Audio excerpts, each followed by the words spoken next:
In January 2020, the San Diego Association of Governments distributed its allocation of planned housing units under the Regional Housing Needs Allocation to Coronado and other San Diego County cities, as well as San Diego County. Coronado was assigned a stunning 1,001 new housing units, up from 50 and 64 housing units issued during the prior two cycles of the allocation process. SANDAG is required to allow an appeal. Coronado immediately notified SANDAG of its intention to appeal the 2,000% increase. This was the first time ever, over several decades, that the SANDAG Regional Housing Needs Allocation process was appealed. However, Coronado was not alone in its appeal. Along with Coronado, 3 other cities appealed, including Solana Beach, Imperial Beach, and Lemon Grove. The SANDAG appeal process allowed Coronado 10 minutes to make its case. Coronado prepared an 8-minute video to explain its position. SANDAG, which is made up of jurisdictions throughout San Diego County, voted 14-5 to grant Coronado's and the other 3 cities' appeals.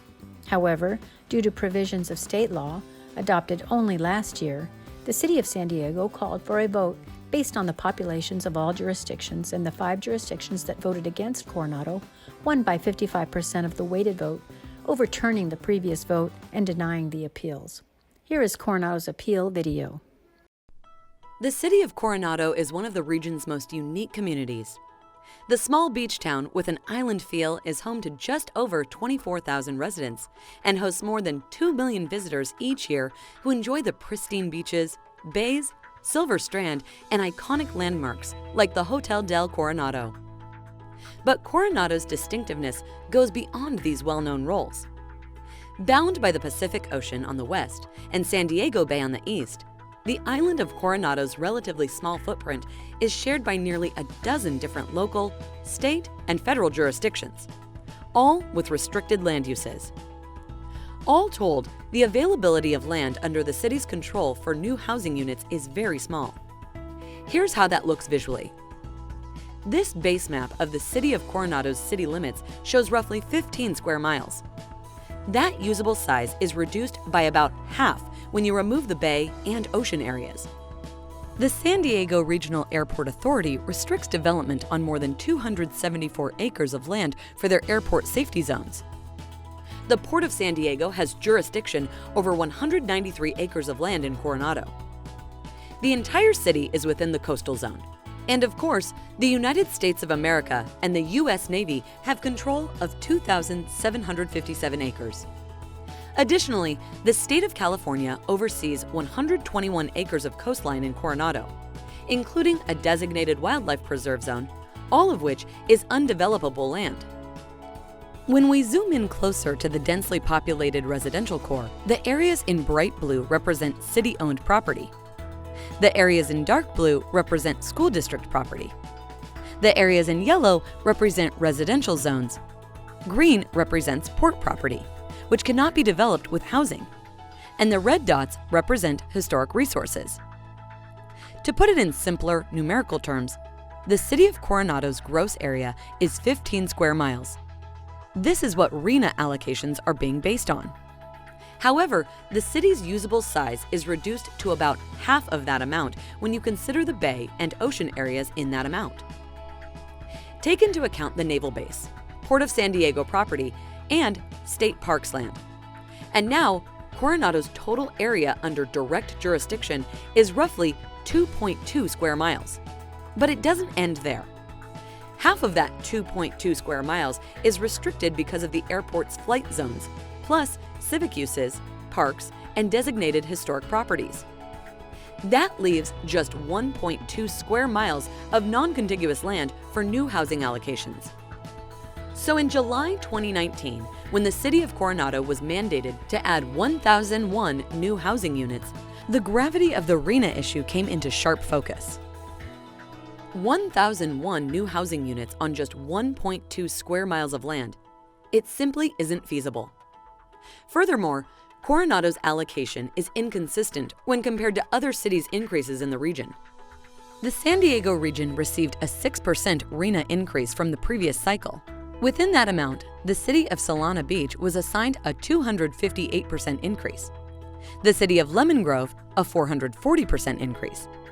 Imperial Beach received a 541% increase, and the city of Coronado was allocated an unprecedented 2,000% increase. This requirement is the result of SANDAG's one-size-fits-all methodology for doling out the region's RHNA allocations without any consideration for cities' unique constraints. For starters, the allocation formula focuses 100% on a city's physical location of jobs and transit stops, but offers zero consideration for geographic conditions, regulatory constraints, economic and market factors, capacity for new housing, or other atypical circumstances. In Coronado, the physical location of jobs is also quite nuanced when you consider the role the military plays in spiking these numbers. 46% of Coronado's total jobs are active duty military, and these jobs and their physical locations are different than all other jobs. And that's likely why active duty military jobs have never been used to calculate RHNA allocations in past cycles. For instance, many of these jobs are held by military personnel who are deployed to sea with homes on their vessels. Not to mention, there are 6,231 beds provided by the Navy for active duty personnel, many of whom are required to live in on-base barracks for the first 2 years of their enlistment. Yet, the city of Coronado receives zero credit for any new housing developed by the Navy. To further define the issue, a portion of the naval base is actually located within San Diego's city limits. Yet all jobs are erroneously assigned to Coronado, therefore contributing to the bloated RHNA housing allocation.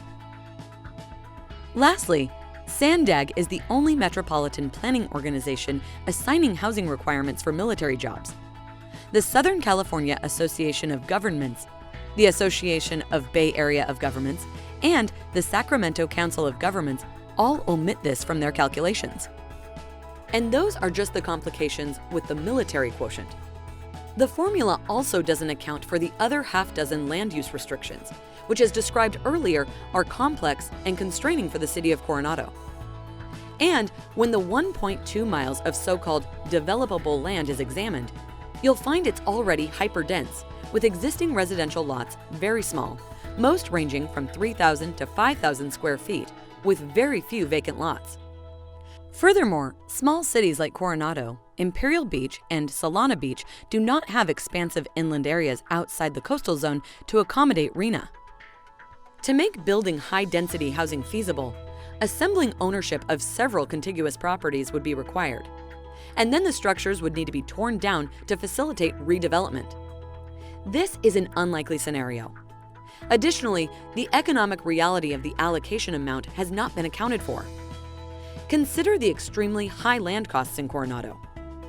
If the city were to build any new multifamily housing, it would be high-end condos catering to out-of-towners seeking a second or third home in a desirable beach community, totally missing the point of the RHNA allocation altogether. It should also be noted that Coronado's RHNA numbers were based on an inflated growth projection number, which was recently reduced by 6% by the state's Department of Finance. Finally, the whole arrangement negates the will of voters, who twice weighed in at the ballot regarding housing in coastal zones like Coronado. In 1972, voters approved the California Coastal Act and determined that residential housing is not a coastal-dependent use. The vote also outlined parking, height, and view requirements that protected visitor-serving uses. Multifamily housing would conflict with this law. Additionally, Proposition D, a City of San Diego voter-approved initiative, prohibits any structure in the coastal zone from having a height in excess of 30 feet.